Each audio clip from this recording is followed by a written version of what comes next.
All right, Larry Krueger here from the Pig at a Pickle Krug Show with a little Sunday morning 49er update as we try to update you on what's going on right before week number 1 in the NFL gets rolling. Niners and Seahawks go at Linwood Field today at 1:25 to begin the 2025 campaign. And, of course, we're brought to you by Pig at a Pickle, the best barbecue in all of Northern California. Check them out. They're in Emeryville. They're in Corte Madera. They're open 7 days a week from 11 a.m. till 8 p.m. or until they run out. And they do run out, so get there early. Get some brisket chili. Tell them Krug sent you. Also, this football season is presented by Sleeper, the fastest-growing fantasy platform in the world. It's the one-stop shop. That's right. You get blazing fast news, real-time stats, group chat, season-long leagues, and, of course, Sleeper picks for daily fantasy product. Use promo code Larry, Larry, and Sleeper is going to match your first deposit up to $100. Guys, this is a great deal. Link is in the description. Terms and conditions do apply. Once again, promo code Larry, and Sleeper will match that first deposit up to $100. In my lineup this week, I'm going with Chrisitian McCaffrey for an anytime touchdown. I'm going over the yardage plateau for JSN, and I like Cooper Kupp more than 3.5 receptions. So there you go. I mean, I feel pretty good about that. McCaffrey with the anytime touchdown. I also had Charbonnet over 32 rush yards. I think Charbonnet may get a couple key runs here today. And I have him over 32 rush yards. So check it out. All right, let's talk a little bit about the 49ers today. Niners, there've already been some announcements that have come down. Marques Sigle, why don't we start there? Marques Sigle is going to start today for the 49ers at safety. That makes him the first rookie to start at safety in week 1 for the Niners, since the Niners had Eric Reed starting in the 2013 season. So Sigle draws the start over Jair Brown. And if you say, what was the difference between Sigle and Jair Brown? It's really more about, if anything, it's about pass coverage. Sigle, Jair Brown's probably a little bit more of a thumper, though Sigle can also hit and shows up around the football. But Sigle is just a better coverage player, and it's very much a coverage game. So, the Niners want to have, I think they drafted Marques Sigle with the idea that he would be their starter at free safety in the future. And I think there's a very good chance he is going to start opposite Jason Pinnock, I should say, the veteran today, and Jair Brown and Saron Neal will be coming off the bench. I think eventually when Malik Mustafa gets healthy, I think the Niners' best safety tandem is going to be Mustafa and Sigle, with Pinnock playing kind of a specialty role. And I don't know what the future of Jair Brown is, but he's going to have to improve his pass coverage if he wants to get in there. And that's just really as simple as that. He's not as good of a pass coverage player as Marques Sigle. The rookie from K-State has 4.37 speed, but he keeps showing up around the football. So we also have a late-breaking report this morning from Adam Schefter, saying that Chrisitian McCaffrey has said that he's good to go, and he is going to play today against the Seattle Seahawks, unless there's a setback in the pregame. Chrisitian McCaffrey is going to start at running back. So what does it mean? I don't know exactly, because, it's really going to be on how does he feel? How's it going? How's he feeling? Kind of a vibe. If he's feeling good, yeah, I would imagine he's going to get the lion's share of the carries. But if he's not feeling good, or if he's, if he gets into it and he's not feeling great as the game goes on, they'll ramp him down within the game. So, it's this Achilles / calf is going to be a continuous issue. And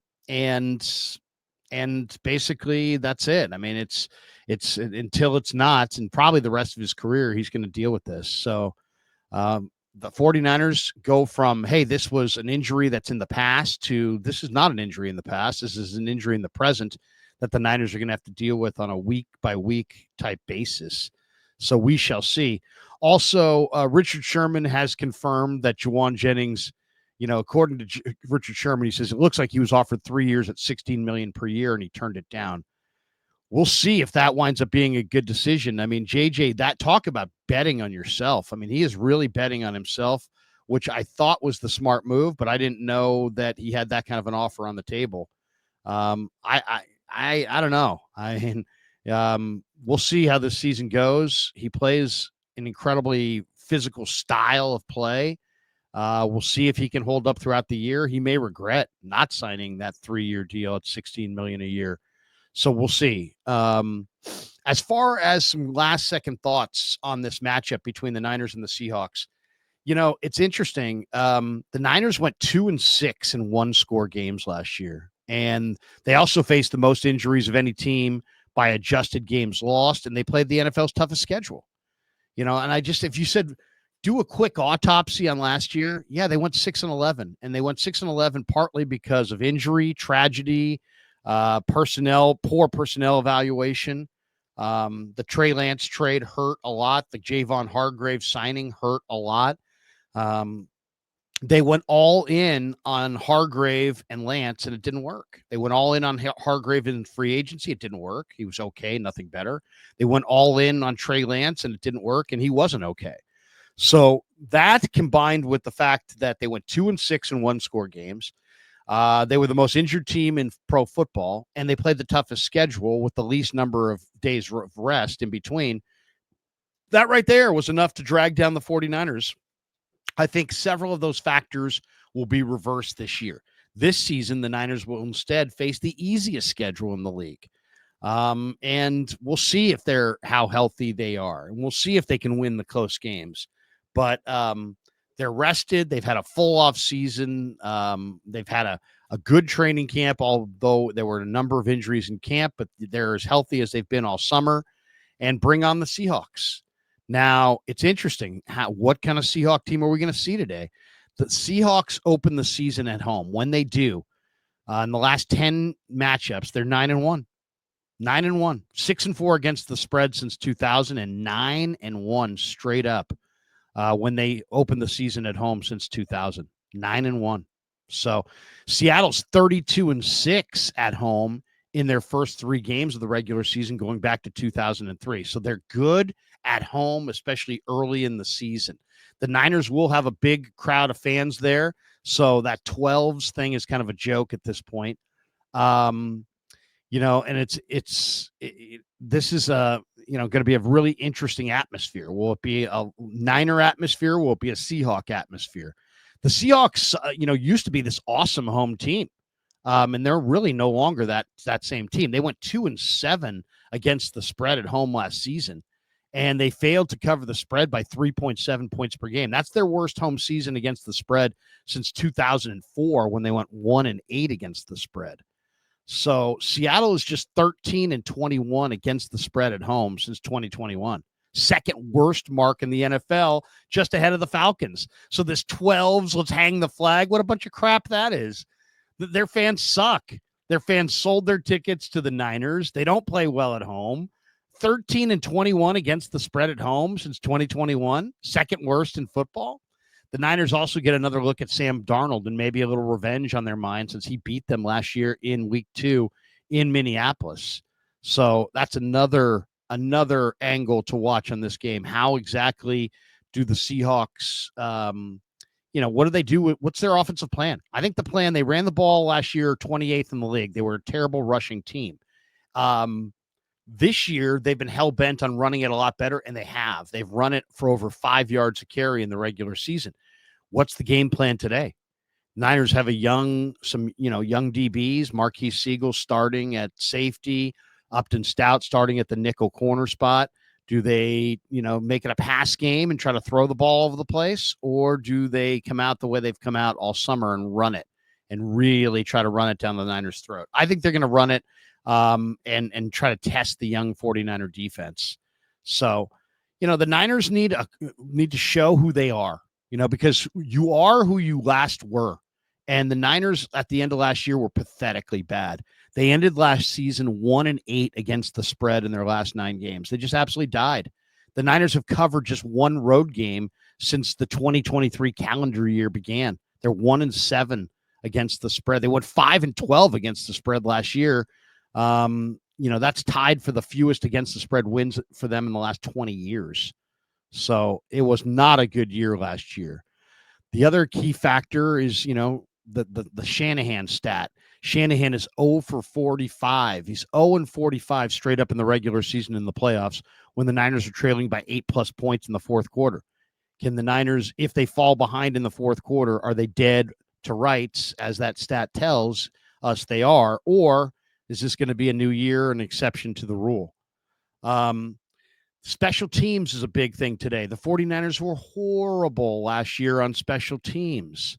The field position battle totally went against the Niners last year. Their opponents started drives on average from the Niner 33-yard line. Worst mark in the NFL, which is why Schneider's gone and Boyer's here. In 2023 and 2022, they had the best mark in the league in this category. But last year, their opponents started on the 33-yard line, the worst in the entire league. So we'll see. We'll see if if somehow the 49ers are a new look, a new outfit with a new coordinator on special teams. Is there any difference? I think it's going to be really interesting to see the play calling, a little back and forth between Shanahan and McDonald. Shanahan's offense got the better of McDonald's defense in the first meeting last year, 36-24 up there in October.